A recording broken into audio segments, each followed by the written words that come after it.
Hello.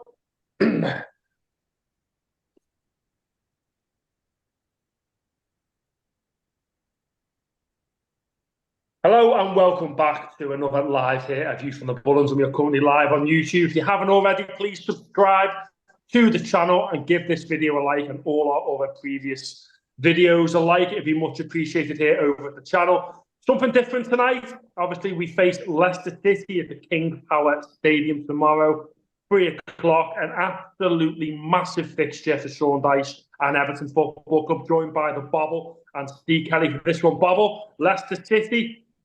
Tell me about this one. What are you thinking? Big game, isn't it?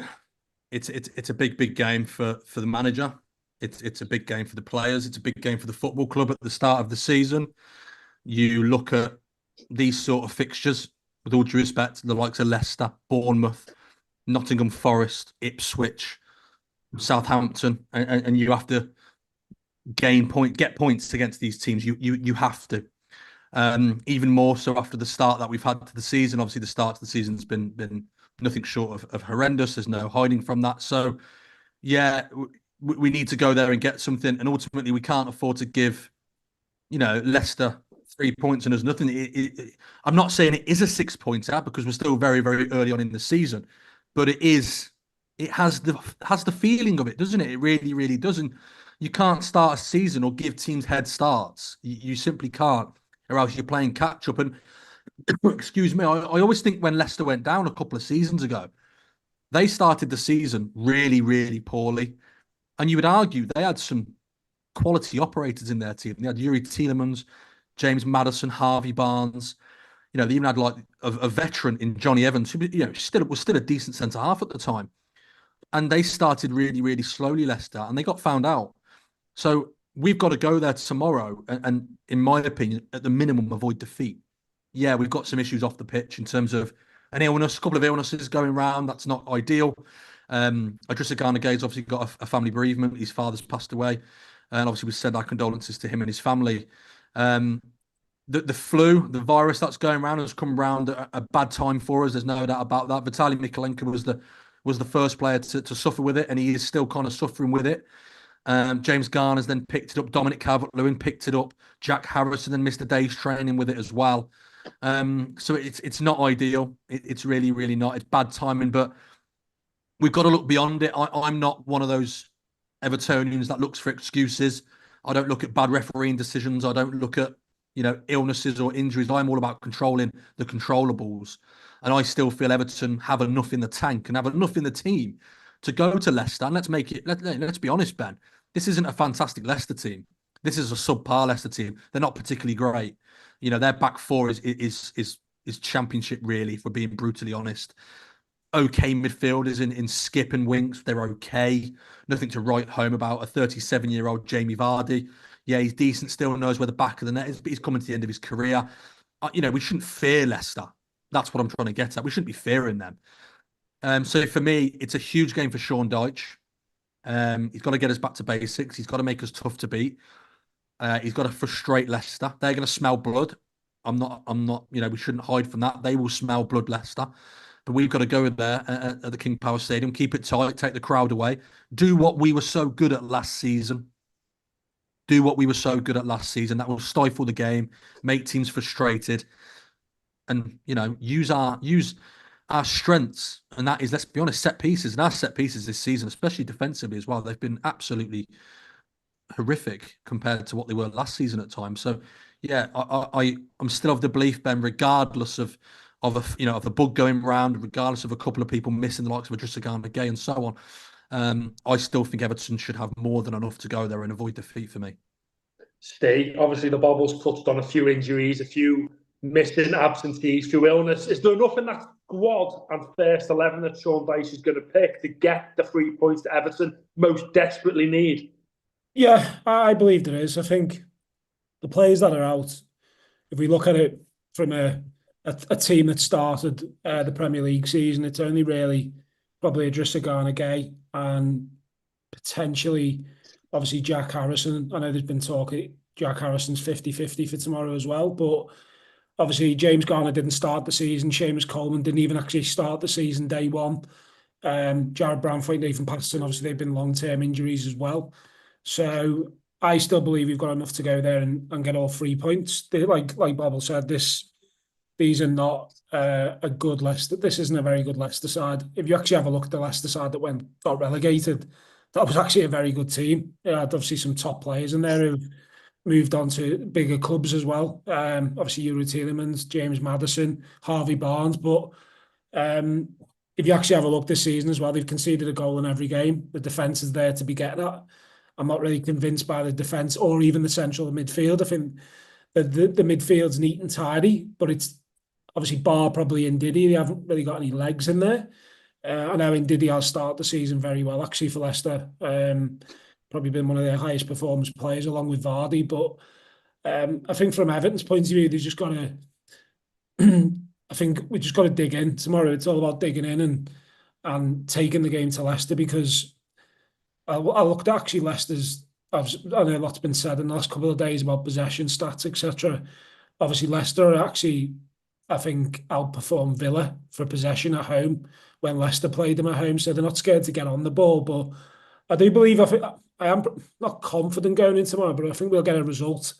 I think we can go there and definitely get something. I think it's a must-not-lose game for Sean Dyche and the players. Obviously, we've seen today that stuff's been said in regards to Sean Dyche's job, etc., and we'll go on to that later. But I think for Sean Dyche to get a bit of confidence probably back in himself, feel like the last couple of games he's lost a bit of confidence in him as a manager. And let's be honest, he's never been short of a bit of confidence himself. So we just need to get our season going, because we just can't keep having these slow starts of the season, Ben. Yeah, the King Power. I think we've had quite a few good memories there over the past few seasons. I'll never forget Mikalenko's volley. I think it was Mason Holgate that scored the winner down there when we won 2-1 back against the wall. And the year after, Jordan Pickford's penalty save, coming out of there with a point. The away end there is probably the best I've ever been in when we beat them. Right in the corner, no obstructions. And we're going to need every single Evertonian there tomorrow to 100% back the team. They need the fans. They need us to support them. Regardless who starts, regardless who plays, we need to just galvanise each other and just try and drag them once again. And this is going to sound like a rally cry. It's probably a bit boring, only 5 games into this new season, but it's such an important game for me. My only fear is I think we'll have enough to compete for the 70 minutes, the first 11 that's picked. But you go to the bench that's probably going to be on show tomorrow, and there's probably not going to be a lot of depth in that squad. And that's something that we've kind of called out, haven't we, over the past few weeks, about how everything gets tired.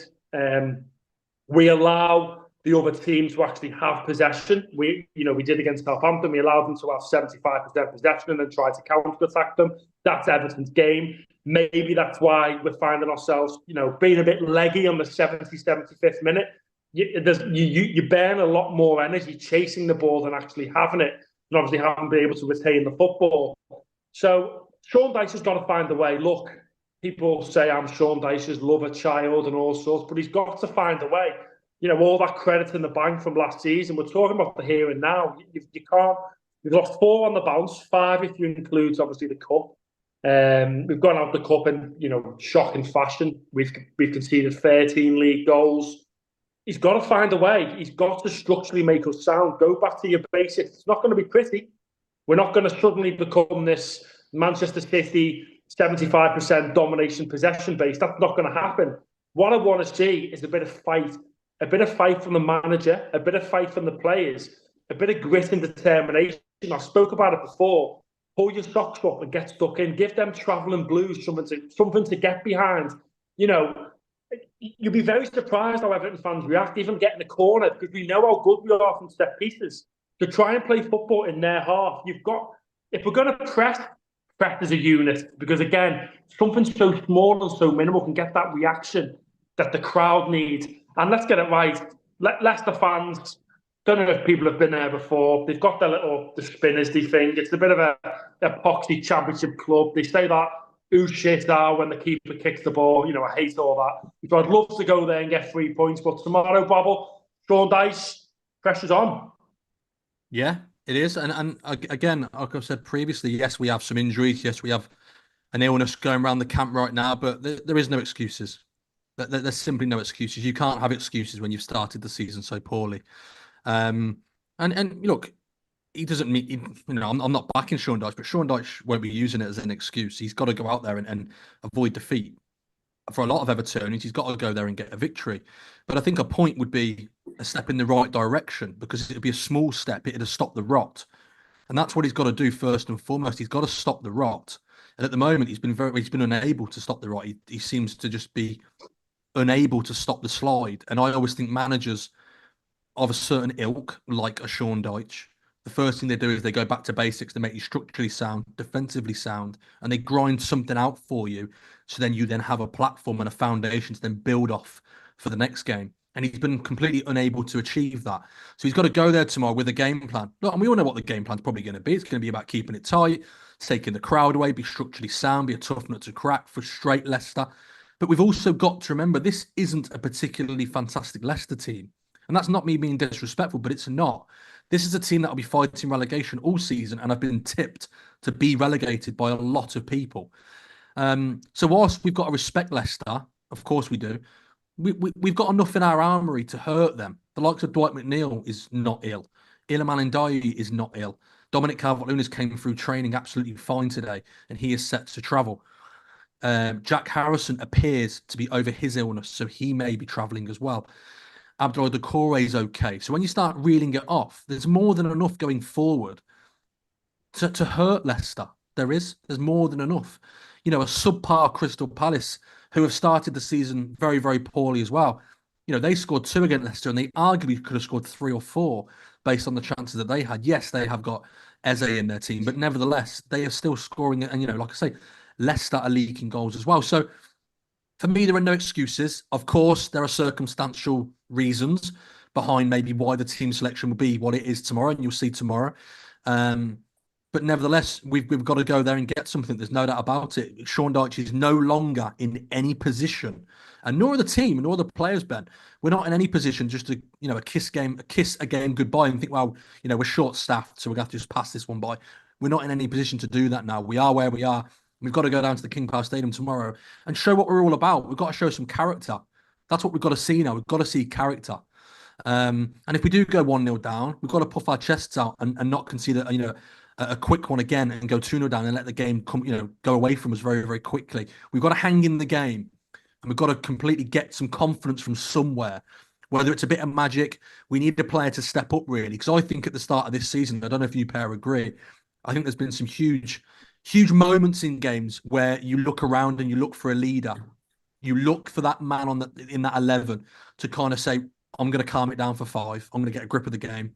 And we've been left wanting, I feel, there. I don't think we've had a leader at the moment. And Everton do need someone to kind of step up a little bit and lead the troops out. So yeah, it's a big game for me. It really, really is. I still think, like I say, at the moment, I know people always think the team's been picked the night before, the day before. It hasn't this time on this occasion, just due to illness. We're trying to give people every chance to be fit and feel better for tomorrow's game, because we have got a number of players still feeling the bug.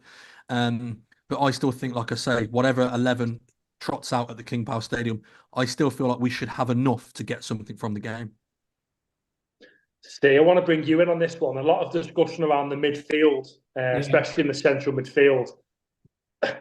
Idrissa Gana Gueye, sadly, is so sorry to hear that his father's passed away. As the Bible said before, massive condolences to him. No expectations to obviously come and play for Everton. He's got to be around his family. James Garner, is he going to be fit? Who are you going to play in the middle? Because that is the one that's screaming out, isn't it? You've got Abdoulaye Doucouré, he played and scored against Southampton. You've got Mangala that we've seen a few games out of. You've got Timur Abunam. Who are you picking? Yeah, I actually think he'll go. I was about to bring that up before you mentioned it, Ben, about the midfield. I know something we spoke about over the last couple of weeks on the pod about the midfield area, the structure of the midfield. I actually think he'll probably go with Doucouré deeper in the midfield. I think it's something that he did do it towards the end of last season. If you actually look the way we played, Doucouré was actually better playing deeper. So from my point of view, I think he'll go with Tim and Doucouré with Dwight McNeil in the 10 again. It does leave us a bit light. Also, obviously, Doucouré's I was a bit worried, if I'm honest, about the Corey's performance on Tuesday night. Thought he looked very leggy. I understand, obviously, he hasn't played, but I think he did look a bit. I don't know. Last season, I think a few questions were asked about have his legs gone. But he's going to have to put a shift in if he's in the middle of the park on obviously tomorrow afternoon. But it is a worry for me. It is a real worry. It'll be interesting to see what Sean Dyche does, because it's probably not the most stable of midfielders. Not really a number 6 in there, is there? No. Where there's somebody's going to sit there. That's why maybe the cries for Mangala to play, but I would be a bit dubious putting him straight into a Premier League game, especially after the other night. Thought he looked extremely laggy, if I'm honest. Again, he hasn't played a lot of football this season. So from my point of view, I'd probably go with Doucouré and Tyrone Mabunu. So we'll see from there. Yeah, I think I agree. I know there's a lot of this Doucouré, his technical ability, his passing ability. It is poor. Let's call a spade on the channel. He hasn't got the best passing range and passing technique, to be honest.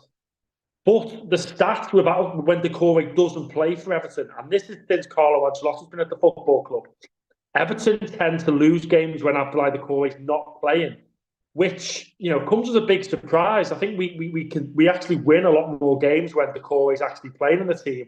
Under Sean Dyche especially, I think when Doucouré's played, our win percentage is around the 40-50% mark compared to when he's not playing, which is massive amount. So I think people need to look back to that Newcastle game at home last year. That was the last time that we saw Abdoulaye Doucouré play in that deep position that night, and I thought he did okay.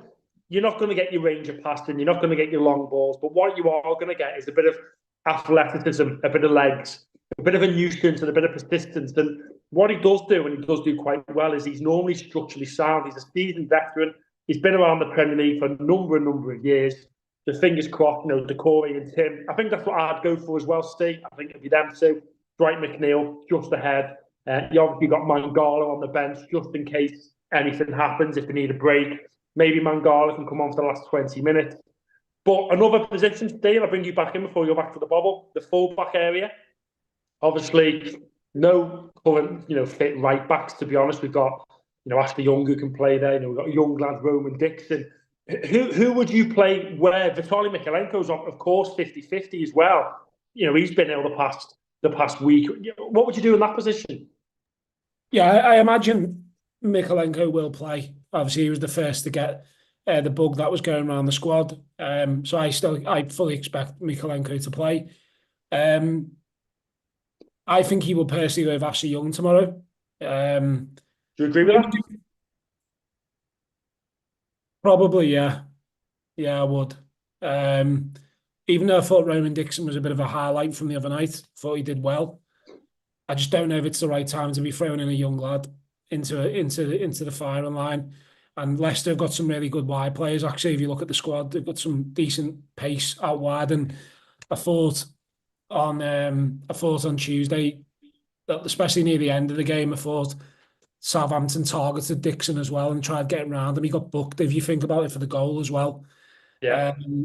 Even though it'd be great for the lad if he could get in. I personally would go with Ashley Young for maybe 60 minutes and then bring your Roman Dixon on, maybe, or what we were talking about the other day, go to a 5 at the back and bring Dixon on at right wing back rather than put them in a back 4. It is an issue. I know obviously Kevin Farwell spoke about the full back issues, which we'll go on to about Farwell soon, but it is a bit of a problem area. Obviously, Seamus Coleman being injured, it looks like Sean Dyche was saying it's probably worse than it was first feared. So yeah, I don't know. Ashley Young, he'll give you that experience, which the back 4 will need, and away from home. But I just love Ashley Young if he can just not get booked in the first 10-15 minutes. That'd be nice. So he can actually settle rather than sitting on a booking, or because let's be honest, Leicester probably, if you look at the players out wide, they are pretty dangerous. So I think I'd probably play Ashley Young, even though, let's be honest, most fans won't be happy with that. But I think you've got to be realistic sometimes, that throwing a young kid into a game isn't always the best thing as well. Yeah, definitely. And Bob, we're going to go with prediction time now. And before we move on to to Kevin Farewell. Overall summary going into this game then, and what do you think the score will be? Can Everton get 3 points at the King Power Stadium? Yeah, I think we can. I'm not saying we will, but there's no reason why we can't. Yeah, we are still waiting on a few players to report in tomorrow morning to see how they feel. Vitaly Mykolenko, as you guys have been speaking about, he is one of those players that will be reporting in and letting us know how he feels tomorrow before Sean Dyche picks his 11. And obviously that then could have a domino effect on whether the likes of Roman Dixon plays, whether Ashley Young operates as a left back or a right back. James Garner still very, very poorly. It looks like, again, I'll reiterate, Jack Harrison looks like to have overcome the bug and he appears to be a bit better. Same for Dominic Calvert-Lewin as well. James Tarkowski appears to be a bit better over his back and knock and did train today again. So there is some positives in that respect. We're not completely depleted. I think Everton can get something from the game. I do. Whilst a draw may be seen as a bit of a negative or a negative attitude, I think if you'd offered me a draw tonight, I'd probably take it in the respect of I'd see it as a small step forward. Because like I've just previously said, you've got to stop the rot. That's the first thing you have to do when you're in a bad run of defeats. You've just got to find something from somewhere which then enables you to use it as a foundation and build from.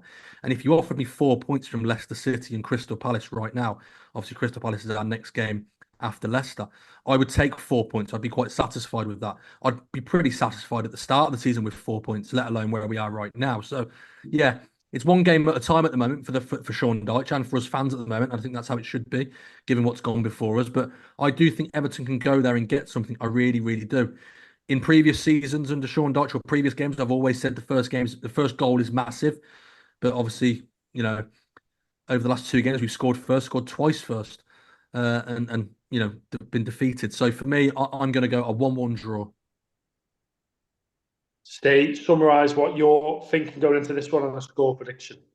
Yeah, I think we have to probably not. I think that from the start of the game, we need to just obviously try and slow the game down in the first 15. They'll probably try and come at us and smell a bit of blood from obviously the last couple of weeks of our obviously losing 2-goal leads, which hasn't been great. I'm sure they'll try and go for Everton early. I think Everton are probably going to be playing on the break majority of the game because, like I said, Leicester like to have a lot of the ball. But from my point of view, I think these are the type of games Everton have got to go and win. Personally, obviously a draw would be okay, but I just think because we're playing catch up, and I think, let's be honest, Leicester and ourselves are probably going to be rivals down there this season. Even it kills me to say that, but I think we've got to try and get a win from this game, Ben and Bob. I actually fancy us to win 2-1, and it's obviously going to be a tough game, but I fancy a 2-1 win, Calvert-Lewin double. Well, there we go. For me, Everton can go and win. A bit of this positivity around, try and get the win that we so desperately need. When the fixtures were released, it was the Bournemouth and Leicester games I particularly targeted out the first 5. I thought they were the 2 that we could definitely go and get something out of. Now, I understand people are very upset and angry about the manager, and rightly so. We can't get a free pass in this day and age.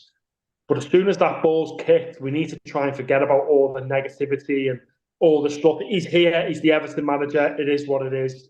We've just got to get behind the lads in blue and try and cheer them on wherever you are in the world. If you're tuning in from America, in the morning, early hours of the morning, Australia in the middle of the night, whoever you are, we've got to do our bit. And again, it sounds so repetitive over the past 3 years how we find ourselves in this position again. All we wanted as fans this year was to have a normal season, just have a normal Everton where we can go the game, see our friends, see our family, and have a great time.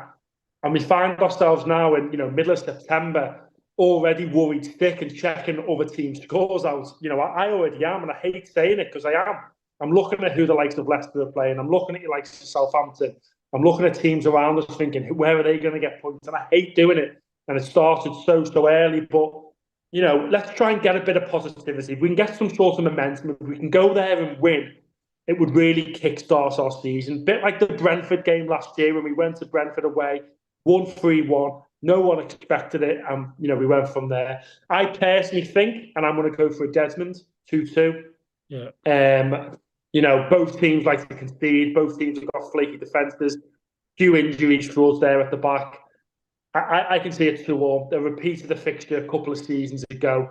I hope I'm wrong. I'm not there tomorrow, so they normally win when I'm not there. So that's normally a positive straight away. So fingers crossed that they can get the victory. And for those who are travelling down there on a Saturday, get their hard earned, a few pints, have a laugh, and come home singing the blues as always. Moving on from Leicester. Go on. Sorry, man. I'm just going to go to some of the comments. Maybe we've got a few comments coming in. That's all. So I think there's some probably good one for Bobble to clear up. A lot of people are saying, Bobble, the club seem to be doubling down on Dyche. Would it only cost the remainder of the year to pay him off? I know this is something that we spoke about on videos before and something you've reiterated about the cost of sacking Sean Dyche. I've seen a few people mention it in the comments. I don't know if you want to just reiterate what we spoke about on a live last time. Yeah, so I'll try and make it as simple as possible. There's a situation with Sean Dyche, and there's two pictures at Everton Football Club right now. Obviously, we have the off-the-field problems in terms of the takeover, in terms of an absent owner, Fahd Moshiri, the lack of direction, the lack of roadmap, and also the lack of finances at the football club, which we're all fully aware of. We know the situation. We don't need anybody to come and tell us that. You don't need me to tell you that. The plan was, obviously, Sean Dyche's contract ends at the current season, as does Kevin Thelwell's, as a matter of fact. So the plan was, at the start of the season, to not flirt with relegation, to not be in any sort of danger, and get towards the end of the season or after Christmas, where hopefully a takeover has then been completed and a new owner can then, look around the football club and decide what pathway he would like to take the football club in, whether he offers Sean Dyche a new contract, Kevin Thelwell, whether he chooses not to and then relieve them of their duties at the end of the season, whatever it may be. But that decision would then be made by a new owner.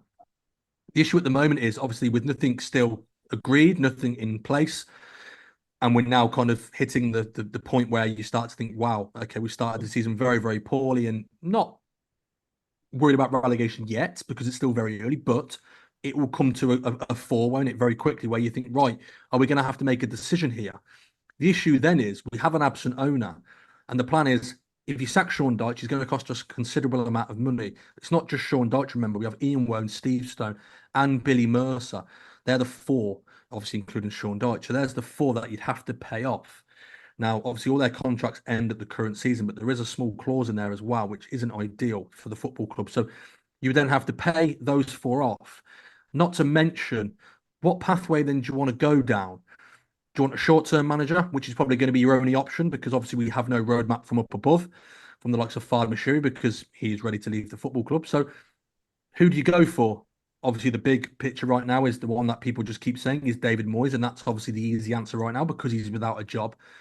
Whether he takes it on an 8-9 month contract, I'm not sure. Obviously, I don't know. We haven't spoke to David Moyes as a football club yet. But if he says no, where else do you go? And this is the problem that we have. You can't offer. We're not in a position. We are simply not in a position to offer the likes of Carlos Corberán at West Brom, who keeps being named as well, who's, again, doing very, very well down in the Midlands with West Brom at the Hawthorns. We cannot offer him a contract worth 4 or 5 years because ultimately we're not in a position to offer anybody a 4 or 5 year contract in terms of a manager because we don't really have an owner. We have an absent owner. We don't have a roadmap. What we ideally need really is a football club, and what the plan was at the start of the season, and I totally understood it.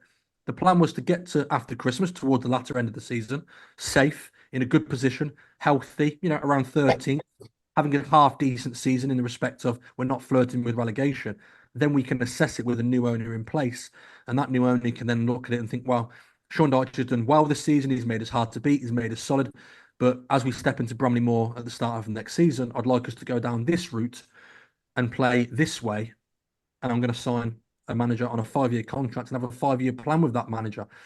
Not to mention, obviously, Kevin Thelwell's contract as well, whether you choose to keep him or whether you'd like to bring in your own person on top of that. So that's the kind of situation we find ourselves in. We've been caught on the hop a little bit here because the football club did not envisage, and I don't blame them, we did not envisage us starting the season so poorly. I don't think any of us thought we'd start this season as poorly and as lackluster as we have. So at the moment, the club are trying to give Sean Dyche and his staff every single chance and every possibility in turning it around and stopping the rot before having to come to a decision that ultimately probably wouldn't be a long-term decision. It would just then get us to the end of the season. Yeah, I was going to say, also got a comment from ACAM. Ben, you're right about burning energy, chasing the ball down. That's exactly why I feel the possession stat isn't good enough. We are literally giving ourselves 0 chances within in-game management. I actually agree with that. I know a lot of people have spoke about stats and possession and stuff like that the other day. and over the last week not being that important. But I actually do think that has got a good point, because if you look the other night, I thought after 70 minutes, Everton looked dead on the feet against Southampton because we didn't have much of the ball. So I don't know what you two think about possession wise. Do you think, obviously, Sean Dyche has never really been a possession style manager. But Sean Dyche, for me, and Everton, what we find ourselves are, we allow the other team to have the ball. You know, it's been pretty obvious throughout the whole tenure. We allow, and we try and play on the break, try and counter, try and create chances. Now, against Southampton, yes, they had 75% possession. They did. You know, as I said before, we were chasing shadows and we looked leggy. But for that whole 75% possession, they didn't create a beam, by the way. They had one set-piece goal, good cross, free header, drifted off Dwight McNeil, 1-1. But apart from that, there was no big chances created. The XG was around 0.5. And, you know, I hate XG stat. Well, I don't mind it, but the fans hate it. Whereas Everton had 3 or 4 big chances. On another night, Lindstrom squares the ball, or Lindstrom takes that opportunity, and we're 3 or 4-1 up. The problem is, and as you quite rightly said, Steve, as that, you know, the person listening in has commented, ACAM. The in-game management, I think, when you are playing that style of football, and you are allowing the team, obviously, to have the ball and try and counter, which is fine. You know, look, there's plenty of ways to skin a cat here. There's plenty of ways to win football matches. But this style of football, when you don't win football matches, that's when people start asking the question. And that's when people start saying, why haven't we got the ball? Why can't we play like this? It's not working. We're not winning. And they're absolutely right. They absolutely are right, because if we'd won every game this season and had 20% possession in every single game, no one would bat an eyelid. We've seen defensive managers over our time come and go. You know, probably Simeone is probably the biggest one. Mourinho, you know, probably even Ancelotti in his days when he was here at Everton, very defensive. However, if you're not winning football matches, then you're going to get criticised. But the in-game management, and I completely agree with ACAM, if you're going to play that way, then you need to have freshen up 65, 70 minutes in before that lull. We've seen as Everton fans, probably in pretty much every game, the 65, 70 minute mark, it's always the drop-off. And I know Steve and the Bobber, you've both said, that's when you want to see a bit of a, you know, a proactive guy to come in and change it, freshen up, give a few legs, help a few of the other players out. But it just hasn't come, has it? No, it hasn't, mate. It hasn't. And I do agree with what you've just said there. I've actually got no issue with us not having the ball if we pick up results, because that's where we are as a football club right now. And ultimately, it's a results business. And I agree with you in the respect of, I've got no issue if Everton have 10% of the ball at this present time, where we are as a football club, if we're winning games. I'm fine with that. I think that's quite a pragmatic view to have at the moment, because we are what we are as a team. But obviously, there will come a point where you'd like to see more. You need to see more. Maybe as we step into the new ground, we'd like to play a different way. We'd like to get personnel that then, you know, allow us to play a bit more free-flowing football, whatever it may be. And again, that then comes down to the owner in terms of what direction we're going to head in as a football club. And that's the bigger picture. But right now, I've got no issue if Everton don't have much of the ball, but we grind out results. I'm okay with that. The problem is, as you rightly said, when you don't pick up results, it's then a bit of a double whammy, isn't it? As I've said previously, under Sean Dyche, you kind of come to an agreement when you hire a manager of his ilk that the football won't be particularly great. It won't be great, and you accept that. But the caveat to that is we'll be very, very difficult to beat. And because we're not playing particularly good football, defensively, we will be very strong and we'll pick up points by being defensively strong. And at the moment, that kind of caveat or that agreement with the manager in terms of, you know, that loose agreement that you have is not being kept up by his end of the bargain, is it? It's not. So I'll go back to the point. Yeah, I've got no issue with Everton not having much possession, Ben, as you said, none at all. If we pick up results, it is the exact moment when you are not picking up results and you are continuing to surrender possession like we did against Southampton in the week. That's when it then becomes a bitter pill to swallow. And that's when it becomes really, really tough for a manager to then justify playing that way, if that makes sense. When you're not picking up results, but you continue to surrender possession and you continue to play defensively, that's when it's then hard to justify. But again, he's an experienced manager and he's been here before with Burnley. He's been here before with Everton. Let's be honest. Yeah, he's had bad runs of Everton as well. He has got to go back to basics. And if he continues to play this way, which he will, You know, Sean Dyche isn't suddenly going to change. He's not suddenly going to change into a Roberto Martinez style of football when he was at Everton, or a Marco Silva or anything like that. He is what he is. We know what he is. He's just got to make us hard to beat and be structurally sound. And again, if we do that and we only have 25% possession again, but we win 1-0, I've got no issue with it. Yeah. Is there any more questions, Steve, before moving on Yeah, to the Kev I was just Fell gonna, I was just gonna say, there's a couple more for the Bobble and yourself, Ben. If we lose the next 2 games, would you lads take Moyes for a year? My view on this, and it's probably a reason why I feel like Jon Snow in Game of Thrones trying to fight the whole Twitter fan base at the moment. You know, when he pulled the sword out and you got the army of people running towards him. That's how I feel at the moment. Now, one of the reasons why I'm so, at this current moment where we are right now is I want a full reset. I don't want another stopgap coming into Everton Football Club. And, well-respected David Moyes, done wonders at West Ham, did really well at his time with Everton.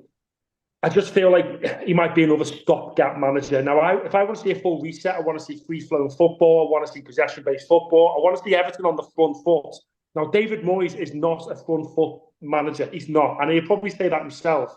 He did really well with some, attacking players. I thought his recruitment at West Ham was, absolutely brilliant, by the way. And I know he did a lot of the recruitment himself. You look at last year's stats, slight dip in numbers with a lot better team.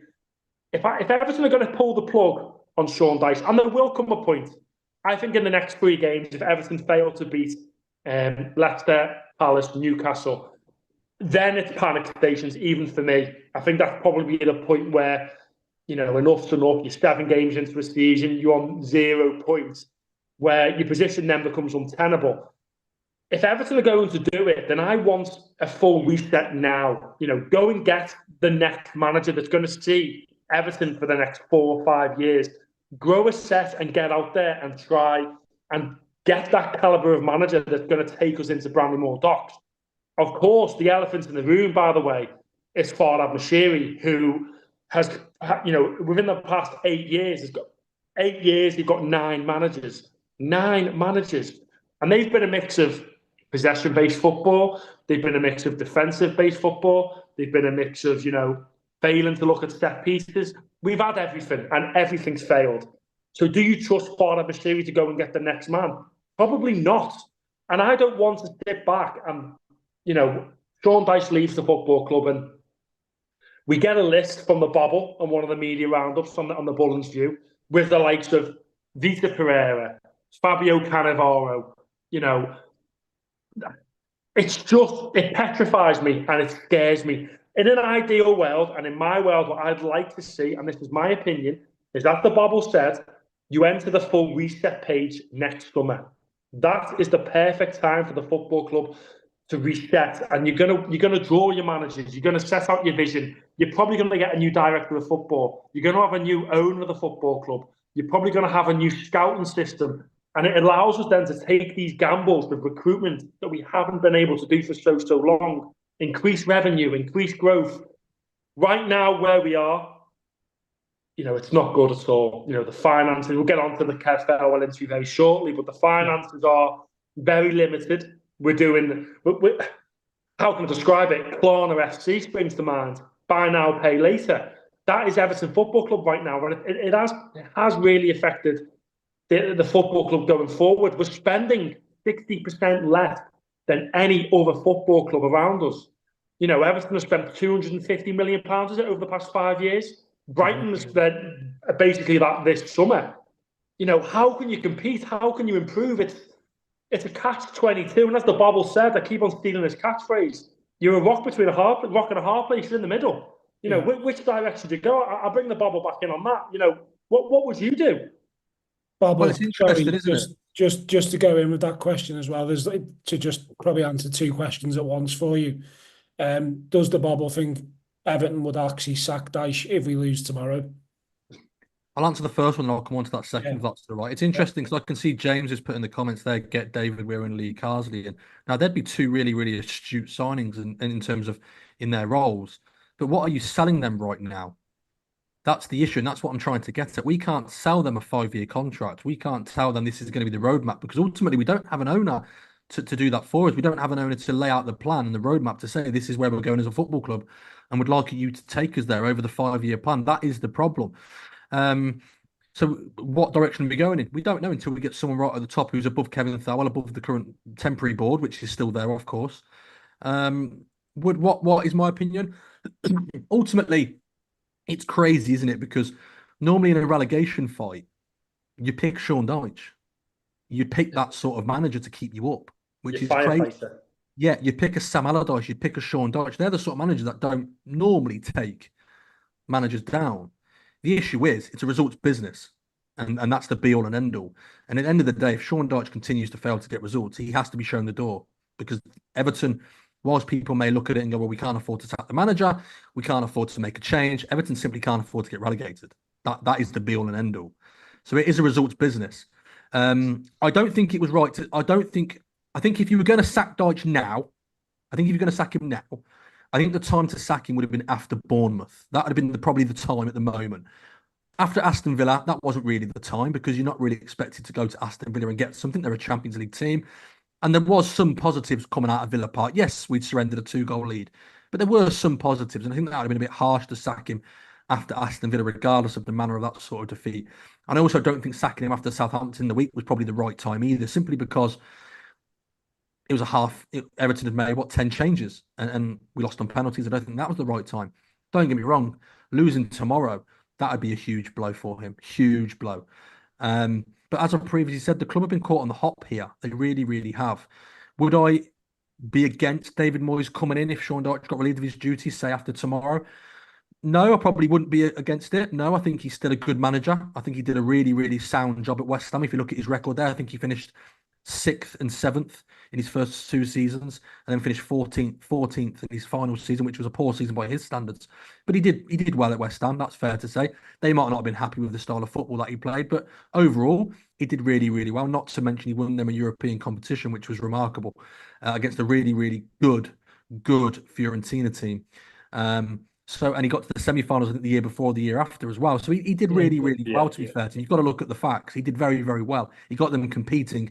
And as Ben rightly said, whilst the West Ham fans might not have been happy with the style of football that he played at times, the calibre of players that they were recruiting and bringing in was very, very good, very impressive.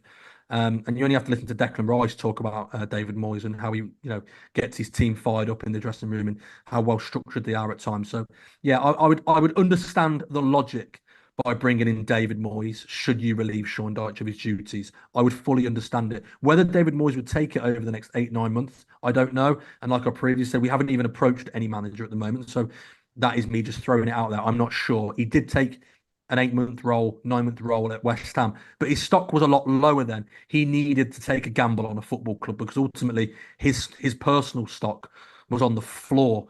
After obviously his Man United stint, his Real Sociedad stint as well, it hadn't gone very well for him. So he needed to take a gamble on a football club and prove that he still had something about him. He doesn't really need to come into Everton and prove that, in my opinion. He doesn't. Whether he'd fancy it or not, again, that's different. But he doesn't need to prove it. But again, I would have no issue bringing David Moyes in if the decision was made to relieve Sean Dyche of his duties, because I think David Moyes also falls into the category of, I don't think he'd take you down. Just like a Sam Allardyce, I don't think he'd take you down. So obviously when Sam Allardyce was taken over Everton a couple of years ago, you get where I'm going with it. So I'd have no issue with it. Do I see Everton sacking Sean Dyche after tomorrow? There's been no talk of sacking Sean Dyche internally. I will reiterate that. Zero talk internally about sacking Sean Dyche. And as I previously said, rightly or wrongly, whether you agree with it or not, the plan is to give Sean Dyche as long as possible to turn it around before that big decision is made, simply because of what's going on upstairs in terms of the takeover. Yeah, fair enough. And we'll come back to the questions at the end. Someone's just messaged me there asking if I'm okay. I have got a cold. Doesn't look like I've been crying. I've got the sniffles, you see. So someone's also saying, are you going for a game of golf at the driving range? But no, I actually am okay. Thanks for asking. But I genuinely have got a bit of a cold at the moment. I've got puffy eyes, bit of a snotty nose. It is what it is, but thanks for asking. It really, really is appreciated. I won't say who it was, but thanks for asking. Moving on, we'll go back to the questions towards the end, but we're going to touch on the Kevin Thelwell interview bubble. Obviously spoke with Julia Bold. Nice to see a bit of communication What did you make of it? What did you make of the chat, the discussions, and it wasn't anything new, was it? But it's nice to hear, set out how it is, a bit of a roadmap. Yeah, it is nice, isn't it? Communication's huge, and I think fans do. Football fans in general appreciate communication from their football club. I think Aston Villa have done it very, very well over recent years. I think they've been probably the leading club with their communication. And sometimes, yeah, it may just sound like sound bites. It may just sound like easy PR, but you want to be communicated. You don't want to be just treated as a customer. You want to be heard. And I do think it was probably wise of Kevin Thorwell, maybe not to come out on a Friday before a game, but just to come out and speak about the truths, the hard facts. And as you know, I've been in and amongst it recently. And I do appreciate what he's done. I do appreciate that in terms of he can only come out and say so much, of course. Some of it obviously will be sort of censored. He can't go into fine details over certain things. But I've got no issue with Kevin Thorwell, with Kevin Thorwell coming out and speaking to the media, to the BBC, and saying it how it is, and telling him about his personal situation. Obviously, his contract's up at the end of the season as well. And he would like to stay on. Kevin Thorwell is very, very keen to continue the project at Everton and take us into Bramley Moore, and take us on an upward trajectory. Whether he will get given that chance is another matter. But what he said, I think he spoke quite well. I think he's very, very respectful of Everton. In the realms of the footballing world, he is very, very respected. He's a very nice man. And I have to say that he's a really, really good bloke, Kevin Thorwell. So yeah, I've got no issue with him coming out and speaking. I thought it was very good. I think a lot of it is probably what we already knew, if we're all honest with each other as a fan base. But it was nice just to kind of to hear him come out and speak. And again, I've got no issue with anybody at any football club coming out and speaking the truth and being respectful to the fan base by just being transparent. And like I say, whether that's in the Premier League all the way down to the National League North and South, I think it's needed. And I've got no issue with Everton Football Club doing it either. Steve, what did you make of it? Yeah, probably wouldn't have liked it, like Bobble said, the day before a game. I probably would have left it for maybe the next international break, something like that, but it's a bit quieter. What I took away from it is the new ground basically is the future of the football club, from what he said. Things will hopefully start to change when we get to that new ground. Again, like we've all said, the financial issues, which he brought up a number of times actually on the interview, about the club not being in a good position financially. Takeover issues. One thing I did 100% agree with him on was you can't do everything in one window. And I think me, Bobble and Draper actually on the last day of the transfer window, I think Draper was like keen to get another fullback in, but I think I was a bit more understanding that you can't do that in all one window. And let's be honest, like Ben just said there before, we're a little skint, aren't we? Let's be honest, we're not a club with a lot of money. And obviously he brought up the Delhi situation as well. The Delhi's still trying to work for a contract. I know obviously Bob might have a bit of news on that later when we go into the Delhi situation, but yeah, communication's good. It is good, and it probably shouldn't be always down to the director of football. That's where you should have your engagement officer, but Everton don't really have one by the looks of it. But like we've all seen, and I think the whole football world can probably see that Everton is a tough club at the moment to be supporting, for one, and also to be working at, let's be honest, because there is probably a lot of hands tied in regards to stuff, what you can sign off and what you can't sign off. Can you actually get hold of the owner? We've known that in the past, that I don't know if I think it's publicly been out there before, that Everton have struggled getting hold of the owner to get signed off at times as well. So that doesn't make Thorwell's job any easier. And again, he's fighting for a job. He is fighting for his job for whoever the next owner is. So number one, I don't blame him for doing the interview. I think that even though we're all Blues on this chat now and in the chat, he's got to look after his own career as well. And at the moment, his job is to make sure Everton are as stable as possible, but also to try and sell himself if Everton don't decide to keep him on. So, yeah, I did find that the only one, another bit I found strange as well was a bit where he come out and said, I was glad to hear the club had backed Sean Dyche. I thought personally, from my point of view, he would have went, that come from me and the football club. But yeah, we'll see. And like I said, I'm sure he's trying to plan for the next window now to see what bargain-based deals we can try and get then as well. Yeah, for me, I like the communication. I liked him coming out and speaking and answering questions about it. I've always been a big advocate of anyone within the football club, whether that's Colin Chong, Kevin Farewell, Sean Dyche, coming out and giving the fans the truth. We don't ask for much. You know, I've always said, if they came out and said, listen, Blues, we're skinned, we can't do X, Y, and Z, stick with us, stick by us, that we all would. We'd all rally together and we go, right, we're in the brown, messy stuff and we're going to unify and drag us again out of the mess. I think that's where we are. And I think that's why the timing of this interview kind of tried to put out a bit of the fires that were surrounding on social media. I feel like a lot of people have, questioned Kevin Farewell. I, for one, wanted another fullback today. I still think we were short, especially a left back. That I was quite upset to hear that. I would have liked to have Everton to have tried to sign a fullback. I think our fullback area is up there with one of the worst in the league. I think Seamus Coleman, God bless him, what a servant to Everton Football Club, but played 10 times last year, is now injured once again. We've now got a 39-year-old Ashley Young trying to fill in, who's coming under immense criticism, by the way. He is trying his best. We've got a young lad, Roman Dixon, knocking on the door. Jimmy Garner's finding himself playing right back at times.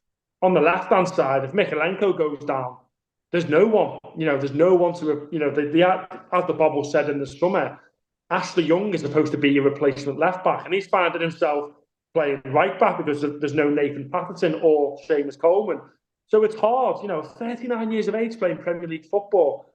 It's just something that I never expected. I think in regards to the PSR situation, it was nice and positive to hear that he was pretty confident, I'd say, that Everton have not reached PSR for the 23-24 season, which would hopefully mean that in November, David Ornstein and Martin Ziegler, who seem to be the biggest Premier League seat sniffers, to say the least, come out and do an article to say X, Y, and Z are being charged by the Premier League. And fingers crossed, it's nice to hear that Everton shouldn't be one of them clubs. And it was nice to know that, we got the deals done. Ben Godfrey, Lewis Dobbin went out the football club and they believe that they are now within the PSR boundaries. So that's one thing that can hopefully settle the Everton fan base, that we're not going to be on the edge of more points deductions, because I think that would be an absolute disaster going into this season and how poorly we started.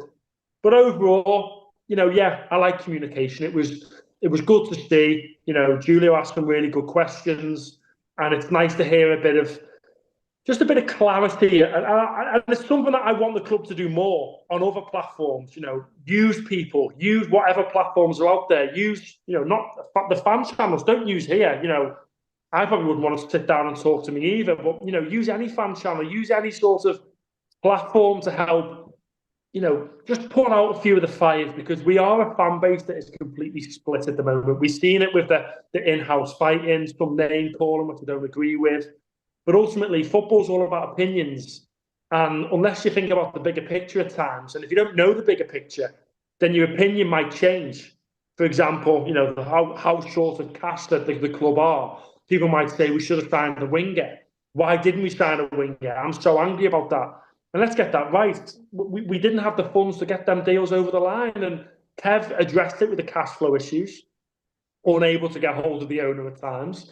So, yeah, we are a football club that is in dire need of any sort of positivity. So the communication was massive. I enjoyed it. Long may it continue. Bobble, the Delhi situation then. Steve brought me right on to that.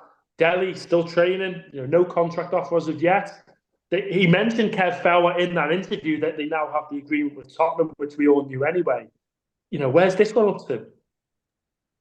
Yeah, there's a loose agreement with Dele Alli that should he provide or prove his fitness, prove that he's still worthy of playing at the Premier League at Everton, that he would have a deal to the end of the season, but it would be on heavily reduced terms and quite incentive based.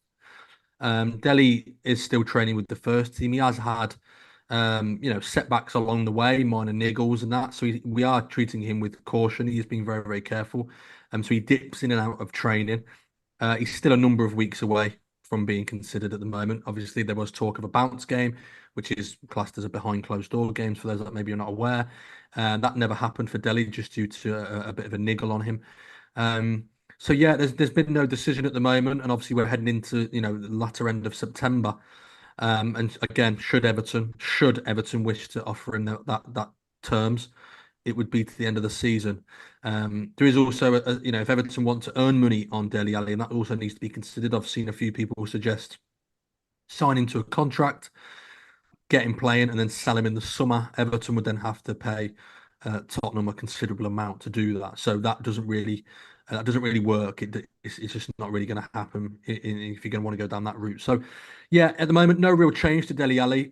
Doing light training at the moment. Again, just being managed just due to a niggle. But no contract has been officially offered. There is no agreement officially done.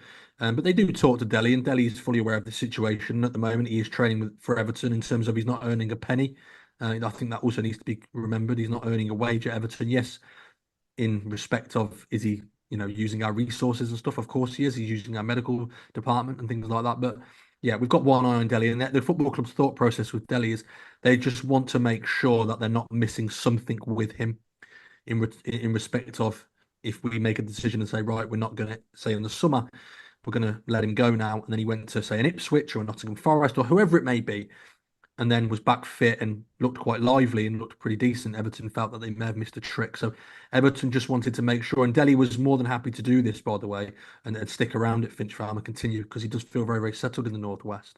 And Everton have done a lot for Dele. Let's just have that right. Everton have gone above and beyond with Dele. A lot of clubs wouldn't have done what Everton have done. Everton have stood by him. And like I say, I think Everton have been fantastic with Dele Alli. At the time when we can criticise football clubs for what they do or how they treat youth players, how they treat academy players when they get released, Everton's handling of Dele Alli has been nothing short of sensational. It's been absolutely superb, right from the very top all the way down. They've really, really looked after him as a human being first and foremost before a professional footballer. So I think Everton should be commended again from the way they've handled Dele Alli, and that has been reciprocated in return of Dele Alli is really, really keen to give back to Everton on the pitch. But at the moment, nothing agreed, nothing set in stone, and he's still a number of weeks away, Ben. Before we wrap up, Steve, any more final questions in the comments? Yeah, I'll be honest with you, there's been loads of questions, so thank you for everyone getting the questions in. A few questions, obviously, just about tomorrow. Liam Mayer, 2-1 and died, DCL to kickstart the season. If we aren't positive, there's no point. I agree. I agree too. We've also got Liverton Athletics Football Club. Is the Bobble pissed? I don't think you are. I don't think he's been drinking. So, also a few here as well. Again from James. Did you see the warm up the other night? Woan had Beto practicing headers like a defender. We've seen this lad for 13 months now, and all you know, he can't hold the ball up. He needs to be able to run onto the ball, do Everton play to his strengths. I know we've spoke about Beto a few times now on the channel as well, but I don't know what you guys think. I'll be honest with you. I think it's probably looking like a bit of an uninspired signing since we've got him. The reality is probably if Yusuf Chermiti and Brozier were fit, he would probably be fourth choice, and that's the sad reality of it. I don't know what you think, Ben. I watched Beto when he was at Udinese, to be honest. I think he scored 14 league goals in Serie A the season before coming to Everton. Now, you don't score 14 goals in Serie A if you're a poor player. Now, what I've seen at Everton is not the Beto that I've seen playing in Italy. Italy, I think that the defender's a bit higher up. Beto likes to run onto things. He's deceptively fast and powerful is his game. His hold-up play, it bounces off him, it bounces off his shin. His second stuff is always a tackle. He's not the best footballer, a bit like Decore, to be honest. However, he does like to run onto balls. Everton don't like to play, balls around the back. Everton likes to pass around, get a set piece, or put crosses into the box. He is good in the air, but it might be a signing for me that just hasn't worked. Kev Fellow scouted him for a couple of years. Let's get that right. Everton wanted Beto for a few years. People might say that Sean Dyche pressed the button on him. Sean Dyche pressed the button on Beto because it was a buy now, pay later kind of deal, and it was probably the only option that showed alongside Yusuf Chermiti, buy now, pay later. So when Everton could get them sort of deals done, the button was pressed to take the gamble. But it just hasn't worked. It's dramatically failing. You know, I didn't think his cameo on Tuesday was any good. I thought he was poor. But again, you can't substitute your striker for a left back, but that's a discussion that's going to be left in the past with Sean Dyche. But no, it just isn't working for him. Is it Dominic Calvert-Lewin's number one? I honestly think, and this is my prediction, this is my bookmark this from this clip, I think Broja will be your number two, and I think he's going to do very well at Everton. Let's hope so, mate. Let's hope so. Bobble, I think another question that's been coming in a lot on the chat. Any more takeover news? Do we have any updates from the Friedkin group or John Textor? No, not really. No, nothing to really report. I wouldn't have done an update in the week if it was me. Until it moves into a position where you can report on it, then for me, we'll just wait and see. Obviously, Friedkin's still going to have a huge say in what happens at Everton Football Club with any potential owner. He's now got an investment with the football club. There's Fahad Moshiri, there's obviously John Textor. There's a couple of other consortium / groups who are interested in keeping an eye on things. So until we get into the rounds of, right, we're now starting to get into a position where we can maybe not get excited, but at least start to think, right, we can now kind of look forward and maybe look to the future. At that point, it hasn't reached that point yet. It just simply hasn't reached that point yet, guys. A lot of it comes down to his Palace shares, really, doesn't it, as well? Because there's still no news on that. Obviously, the Palace side. I don't know, Ben, where do you stand on it? Are you kind of in one camp or the other? Are you more, you'd like the Friedkin group or Textor? Where do you stand on it? I'm sick and tired of the whole debacle, to be honest. Yeah. That's where I stand. I'm at the point now where I particularly don't care. Just get it over and done with. Wake me up when it's done and dusted, signed, sealed, delivered. This whole back and forth. You know, I best described it as, I don't know if you've all seen the viewers, the Spider-Man gif where they're all pointing at one another. It's as if the Friedkin group are pointing at John Textor. John Textor's pointing at ACAP. Who's going to pay the loans? Who's going to shave the loans? And we're at stalemate. So until this moving pieces ultimately get sorted and someone budges, businessmen are businessmen. You know, these billionaires don't get to where they are by making, you know, poor business decisions. They want to shave these loans as much as possible. Friedkin's got a £200 million loan within, like, I think it's a stadium. Obviously, 777 ACAP, 666, we should probably call them. They have obviously got a £240 million investment in Everton Football Club. You know, MSP have now been paid off by the Friedkin group. So John Textor wants to come in. Who wants to then be paid? We still got rights and media funding. You know, they're just somewhat in the background, just hovering like a bad smell. You know, what's going to happen with them? This all needs to be resolved. There's a lot of missing pieces that need to come together for this to all come together. So until it's done, Steve, you know, I'm switching off from it now. You can flirt with Everton, you can say the right things, but until you own Everton and you're holding that scarf above your head, you know, I'm a bit sick of it, to be honest. I think from my point of view, I always like an owner who doesn't say much, an owner who's just looking over his business, getting the right people involved at the football club to run the business for him. So that's why I look at the Friedkin group with what they could potentially offer, i.e. they have the dealings with Toyota, etc., potential for the naming right to the stadium. I think with John Textor, it just seems a bit too loud for me. My own personal opinion. I really don't like that. I like an owner who just, like Manchester City, obviously I know they're owned by a country, but you don't very rarely hear off their owner. It's mainly the CEO. And that's why I would probably like at the football club, in honest, just someone who's going to come in and let people whose job it is to do the work. And let's be honest, since Everton Football Club has been took over by Fahad Moshiri, no director of football has probably been able to do his job to the best of his ability. And that's what, if you look at the likes of Brighton, even Newcastle, Manchester United are trying to do it now. They're trying to put the right people in place to run the football club, not your owner doing deals with agents and ringing up your director of football at 3 o'clock in the morning saying, let's try and sign this player. That's my own personal opinion, where I would like to see the football club go. And it is the biggest thing hanging over the club right now. Obviously, I know results are the most important thing for us as fans, but going forward and stadium, and we need a new ownership as soon as possible. And it's just down to Fahad Moshiri now, really, to decide what he's going to do and wait for that offer to come in.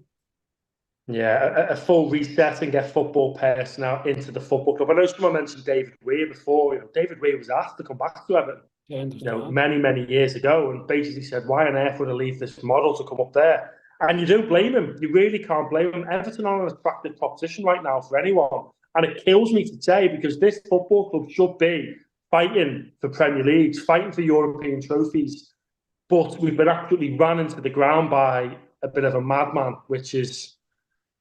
It's hard to say, you know, and there we have it, ladies and gents. You know, I hope you are enjoying the YouTube lives. It's something that we branded out and tried to try on the channel. If you are liking them, you know, subscribe, leave a comment. It would be much greatly appreciated by me, the Bobble, Steve, Paul, everyone else associated with the channel. Everyone does the social media. It would mean the absolute world to us. If you like it, great. If you don't like it, great. You know, leave the comments how we can improve.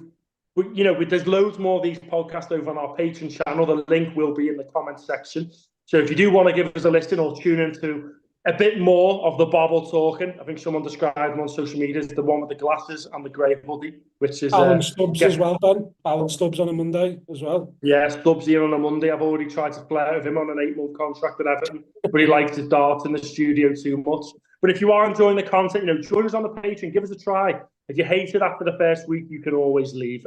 You know, you're not into any sort of contract with us. But in the meantime, have a great week. Fingers crossed, everything get the 3 points over the weekend. And